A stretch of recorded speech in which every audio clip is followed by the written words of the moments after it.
Hello students. आज हम पढ़ेंगे संश्लेषित रेशे एवं प्लास्टिक। ये है क्लास 8th का साइंस का चैप्टर 3 जिसका नाम है संश्लेषित रेशे और प्लास्टिक। स्टूडेंट्स, हम रोजाना में अनेक रेशों का उपयोग करते हैं। क्या वैसे भी एक ही प्रकार के होते हैं या अलग अलग प्रकार के होते हैं?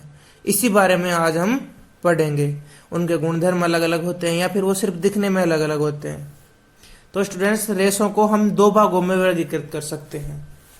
पहला है प्राकृतिक, दूसरा है कृत्रिम। तो पहले हैं प्राकृतिक रेशे। वे रेशे जो हमें प्रकृति से प्राप्त होते हैं प्राकृतिक रेशे कहलाते हैं, जैसे कपास है, ऊन है, रेशम है आदि।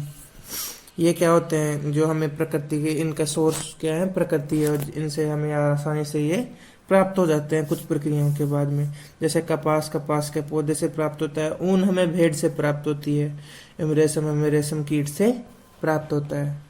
तो दूसरा प्रकार है मानव निर्मित या संश्लेषित रेशे। इन्हें हम क्या कहते हैं? कृत्रिम रेशे भी कह सकते हैं। इन रेशों को रासायनिक पदार्थों से मिलकर बनाया जाता है। रासायनिक पदार्थों का संश्लेषण करके इन्हें प्राप्त किया जाता है, इसलिए इन्हें संश्लेषित रेशे कहा जाता है। तो स्टूडेंट्स, एक संश्लेषित रेशा छोटी छोटी इकाइयों को जोड़कर बनाया जाता है, यानी कि जो छोटी छोटी इकाइयां होती हैं उनको जोड़कर बनाई गई एक श्रृंखला क्या कहलाता है? एक संश्लेषित रेशा कहलाता है। तथा ये एक रासायनिक पदार्थ की क्या होती है? इकाइयां क्या होती हैं? रासायनिक पदार्थ की बनी हुई होती हैं। जो सभी इकाइयों को मिलाकर एक बड़ी श्रृंखला बनती है उसे बहुलक या पॉलीमर कहते हैं। यानी कि जो छोटी छोटी बहुत सारी इकाइयां होती हैं उनको मिलकर हम एक क्या बनाते हैं? बड़ी श्रृंखला बनाते हैं। वो उसे हम क्या बोलते हैं? पॉलीमर कहते हैं। पॉलीमर एक ग्रीक भाषा का शब्द है जो पॉली प्लस मर दोनों से मिलकर बना हुआ है, जहां पॉली का अर्थ होता है अनेक तथा मर का अर्थ होता है इकाइयां, अर्थात अनेक इकाइयों को मिलकर बनाया गया क्या कहलाता है? पॉलीमर कहलाता है। इसमें बहुत सी इकाइयों को बार बार दोहराया जाता है जिससे हमें क्या रेशा प्राप्त हो जाता है। वैसे तो बहुलक प्रकृति में भी पाए जाते हैं, जैसे कपास एक बहुलक है जिसका नाम क्या है? सेल्यूलोज से जो हमें ग्लूकोज के फॉर्म में प्राप्त होता है, यानी कि ग्लूकोज के बहुत सारी इकाइयां मिलकर सेल्यूलोज बनाती हैं जिसे हम क्या बोलते हैं? कपास कहते हैं। तो अभी तक तो ये थे संश्लेषित रेशे। अब पढ़ेंगे हम इनके प्रकार। पहला है रेयॉन। यह रेशम के समान गुण दर्शाने वाला एक रेशा होता है जिसे काष्ठ लुगदी के रासायनिक उपचार से प्राप्त किया जाता है। इसका उपयोग चादर व कालीन बनाने में किया जाता है। तो जो रेयॉन होता है उसके गुण अधिकतर किससे मिलते हैं? रेशम से मिलते हैं। तो इसे शुरू में रेशम की जगह पे बहुत उपयोग किया गया था। अगला है अपने पास नायलॉन। यह एक पूर्ण रूप से मानव निर्मित रेशा है। इसे सन 1931 में बिना किसी कच्चे माल के सहायता के बनाया गया, अर्थात ये पूरी तरीके से रासायनिक तरीके से बना हुआ है। इससे प्रकृति का कोई भी चीज उपयोग में नहीं ली गई है। यह एक प्रबल, प्रत्यास्थ और हल्का होता है।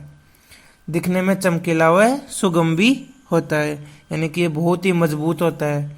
इससे इसका उपयोग पैराशूट में, पहाड़ों पर चढ़ने हेतु रस्से बनाने में, तंबू, कार की सीट बेल्ट, स्लीपिंग बैग आदि बनाने में किया जाता है। यह रेशा क्या होता है? बहुत ही अधिक मजबूत होता है। अब हम आगे पढ़ेंगे तीसरा, पॉलिएस्टर। पॉलिएस्टर में आसानी से सलवटें नहीं पड़ती हैं, यह आसानी से धुल जाता है। कुछ प्रमुख पॉलिएस्टर जिन्हें हम जानते हैं वो निम्न है, जैसे टेरिथलीन, पॉलीएथिलीन, टेरेथलेट आदि। पॉलिएस्टर एस्टर के पुनरावृत्ति से बनते हैं। इसके नाम से पता चल रहा है पॉली यानी कि अनेक, एस्टर यानी कि बहुत सारी एस्टर की इकाइयां मिलकर क्या बनाती हैं? पॉलिएस्टर बनाती हैं। हम सर्दियों में ऊन जैसे दिखने वाले जो कपड़े पहनते हैं वह एक्रिलिक कहलाते हैं, यानी कि वो किस पदार्थ से बनते हैं? एक्रिलिक से बनते हैं। परंतु संश्लेषित रेशों के फायदों के साथ नुकसान भी हैं। ये गर्म होने पर पिघल जाते हैं। यदि ऐसी स्थिति के अंदर यदि ऐसा व्यक्ति जो संश्लेषित रेशे, जो कृत्रिम रेशे हैं उन पहन रखा है उनको, उसके आग लग जाती है तो ये क्या हो जाते हैं? पिघल जाते हैं, पिघल के शरीर के चिपक जाते हैं। उस स्थिति में ये बहुत ही खतरनाक हो जाते हैं। अतः कारखाने प्रयोगशाला व रसोई घर में इनका उपयोग नहीं करना चाहिए। अब पढ़ेंगे हम संश्लेषित रेशों के गुणधर्म। ये क्या होते हैं? शीघ्र सूख जाते हैं, सस्ते होते हैं, आसानी से फटते नहीं हैं, अधिक चमकीले व धुलने में आसानी से धुल जाते हैं। तो स्टूडेंट्स, ये तो हो गई अब तक हमारे पास संश्लेषित रेशों की बात। अब पढ़ेंगे हम प्लास्टिक के बारे में। हम जानते हैं प्लास्टिक हम दैनिक जीवन में बहुत अधिक प्रयोग करते हैं। प्लास्टिक से बहुत सी चीज़ें बनती हैं। ये क्या होती हैं? मजबूत होती हैं, कुछ आसानी से टूट जाती हैं। इनके गुण अलग अलग होते हैं। इनको क्या किस प्रकार से वर्गीकृत किया गया है, आओ देखते हैं। प्लास्टिक को गुणों के आधार पर दो भागों में बांटा गया है। पहला है थर्मोप्लास्टिक और दूसरा है थर्मोसेटिंग प्लास्टिक।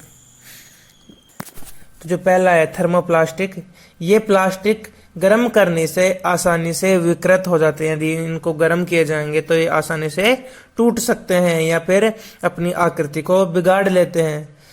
और इनको क्या होता है? गर्म करके सरलता पूर्वक मोड़ा जा सकता है। एग्जाम्पल इसका पॉलीथीन जो हम काम में लेते हैं, और पीवीसी, ये इसके क्या है? एग्जाम्पल है। अब दूसरा है हमारे पास थर्मोसेटिंग प्लास्टिक। कई प्लास्टिक इस प्रकार के होते हैं जिन्हें एक बार सांचे में ढाल दिया जाता है तो ऊष्मा देने पर नरम नहीं किया जा सकता, तथा यदि ऊष्मा दे भी दी जाती है तो फिर ये गल ही जाते हैं, लेकिन इनके आकृति में परिवर्तन करना आसान नहीं है। एग्जाम्पल है बेकेलाइट एवं मेलामाइन। बेकेलाइट ऊष्मा और विद्युत का क्या होता है? कुचालक होता है, अर्थात इसमें से ऊष्मा व विद्युत का प्रवाह नहीं हो पाता है। इनका उपयोग बिजली के स्विच, विभिन्न बर्तनों के हत्थे आदि बनाने में किया जाता है। इसके बाद में है मेलामाइन।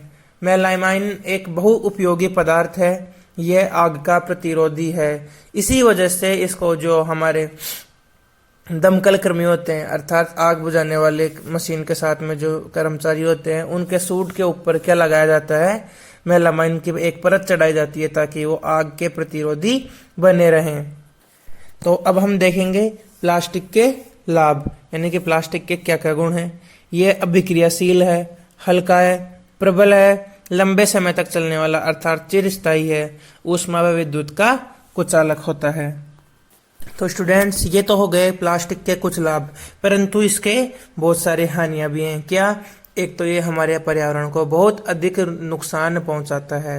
ये जैव अनिम्नीकरणीय है। अब जैव अनिम्नीकरणीय क्या होता है, आओ देखते हैं।